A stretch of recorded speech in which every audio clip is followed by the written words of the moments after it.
नमस्कार प्रेक्षकांनो. मालिकेच्या आजच्या भागामध्ये अनेक धक्कादायक घडामोडी पाहायला मिळणार आहेत. आजच्या भागाची सुरुवात सायली, अर्जुन आणि रविराज यांच्या चर्चेने होते. 22 वर्षापूर्वी सापडलेल्या एका डेड बॉडीचा तपास पुन्हा सुरू झालेला असतो. अर्जुन फाईल तपासत असताना त्यामध्ये एक धक्कादायक नोट सापडते. या केसची पुन्हा चौकशी करू नये. ही नोट नेमकी कोणी टाकली आणि एवढी मोठी गोष्ट लपवण्यामागे कोण आहे, असा प्रश्न दोघांच्या मनात निर्माण होतो.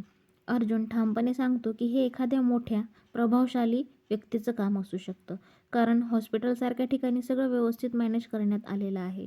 त्यामुळे आता सत्य समोर आणण्यासाठी त्या हॉस्पिटलमध्ये जाणं गरजेचं आहे, असं दोघेही ठरवतात.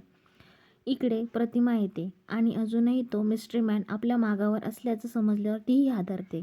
22 वर्षांपूर्वी सुरू झालेली ही गोष्ट अजूनही संपलेली नाही, हे स्पष्ट होतं.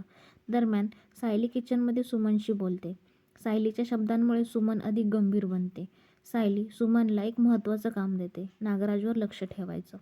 धोकादायक असलं तरी सुमन हे काम स्वीकारते. दुसरीकडे सचिन अस्मिताला मेडिटेशनच्या नावाखाली फसवत असतो. मेडिटेशन दरम्यान खाली पडलेली एक फाईल सचिन उचलतो आणि त्यामागे साक्षीचा फोटो पाहून तो पूर्णपणे हादरतो. सचिनला कळतं की समीरा शेखर आणि साक्षी शिखरे हे दोन्ही एकच व्यक्ती आहेत.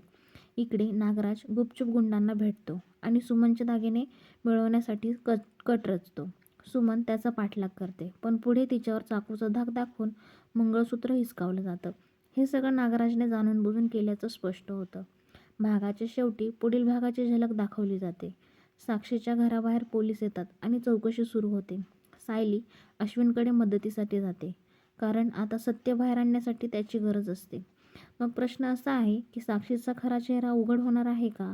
अर्जुन आणि सायली मिस्ट्री मॅनपर्यंत पोहोचणार का? हे सगळं जाणून घेण्यासाठी पुढचा भाग नक्की पहा.